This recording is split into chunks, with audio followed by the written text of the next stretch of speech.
Maligayang pagdating sa pangdaigdigang ministeryo ni Brother William Branham. Nalalaman naman na mapupunta ang mga tape na ito roon sa sanlibutan. Maraming mikropono ang nakakabit sa pulpitong ito na nangahulugang kasalukuyan gumagawa ng mga pagtitip na nagre-record sa likuran doon. Ang tinig ay paroroon sa iba't ibang lupain sa buong mundo, sa palibot sa mundo, 23 magkakaibang bansa at makaririnig nito.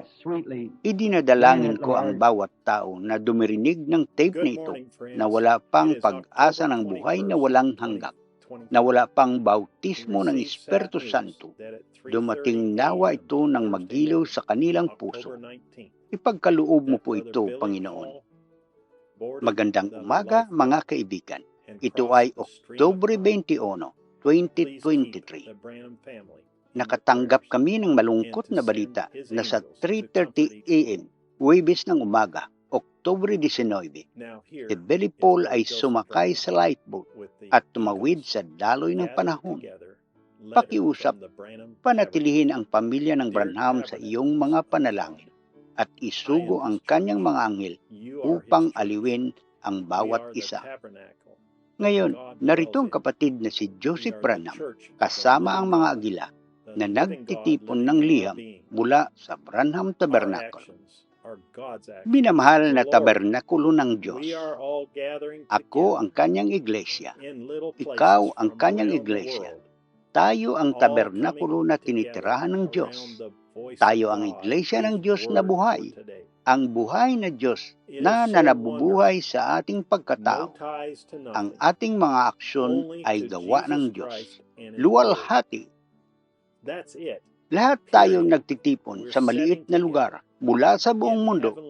Lahat ay nagsasama-sama sa paligid ng tinig ng Diyos, ang kanyang salita para sa ngayon. Napakaganda nito. Walang kaugnayan sa wala. Tanging kay Hesus Kristo at sa kanyang salita. Iyon na. Tuldok. Sama-sama tayong nakaupo sa mga lugar sa langit na ginagawang perpekto ng mismong tinig ng Diyos. Pupunta kami sa lahat ng paraan. Pupunta tayong lahat sa lupang pangako. Bawat isa sa atin. May bahay ka man, munting kasambahay, matandang babae, matandang lalaki o binata, anuman ka, pupunta tayong lahat. Wala nang matitira kahit isa sa atin. Bawat isa sa atin ay pupunta. At hindi tayo titigil para sa wala. Naniniwala kami na dapat tayong lahat ay sama-sama, isang malaking nagkakaisang grupo ng katawan ni Hesus Kristo, naghihintay para sa maluwalhating pagdating na iyon. Hindi tayo dapat maghiwalay, ngunit ang tao ay lumayo sa landas ng pagtuturo ng Ebanghelyo. Dapat mayroong ilang paraan upang tiyak na ipakita kung alin ang tama at mali. At ang tanging paraan na magagawa mo ito ay hindi maglagay ng anumang interpretasyon sa salita. Basahin lamang ito sa paraang ito ay at paniwalaan ito sa ganoong paraan. Ang bawat tao ay naglalabas ng kanyang sariling interpretasyon at ginagawa nito na magsabi ng ibang bagay. Iisa lang ang boses ng Diyos sa nobya. Press play! Sinasabi ko ito sa tape na ito at para sa madlang ito, sinasabi ko ito sa ilalim ng inspirasyon ng Espiritu Santo. Sino ang nasa panig ng Panginoon? Hayaan siyang pumailalim sa salitang ito.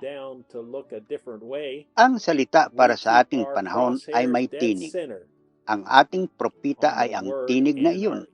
Ang tinig na iyon ang buhay na salita para sa ating panahon.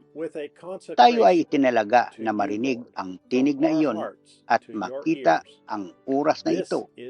At walang makakapigil sa atin na marinig ang tinig na iyon. Nakikita ito ng ating pananampalataya at pinipiling pakinggan ito anuman ang sabihin ng sino man. Hindi namin ibinaba ang aming mga tanawin upang tumingin sa ibang paraan. Pinapanatili nating nakasintro ang ating mga crosshair sa salita at nakatutok ang ating mga tainga sa tinig na iyon. Sa pamamagitan ng pagtatalagha sa iyo, Panginoon, mula sa aming mga puso hanggang sa iyong mga tainga. Ito ang aming taimtim na panalangin. Na ang ating buhay ay magbabago mula sa araw na ito, na tayo ay positibo sa ating pag-iisip. Sisikapin nating mamuhay sa ganung katamisan ng kababaang loob na sa paniwalang ang hinihiling natin sa Diyos. Ibibigay ito ng Diyos sa isa't isa at hindi kami magsasalita ng masama laban sa isa't isa o walang tao. Manalangin tayo para sa ating mga kaaway at mahalin sila. Gumawa ng mabuti sa mga gumagawa ng masama sa atin. Ang Diyos ang hukom kung sino ang tama at mali. Inaanyayahan kita na pumunta at pahiran ang iyong pananampalataya sa pamagitan ng pakikinig sa tinig ng Diyos kasama nating linggo sa alas 12 ng tanghali, oras ng Jeffersonville, habang naririnig natin ang Bakit ka humihibik? Magsalita ka. 63-0714M. Brother Joseph Branham. Ito ay nagtatapos ang sulat mula kay Brother Joseph Branham. Pagpalain kayo ng Diyos at Shalom. Ang pagtitipon ng mga agila na magkakasama.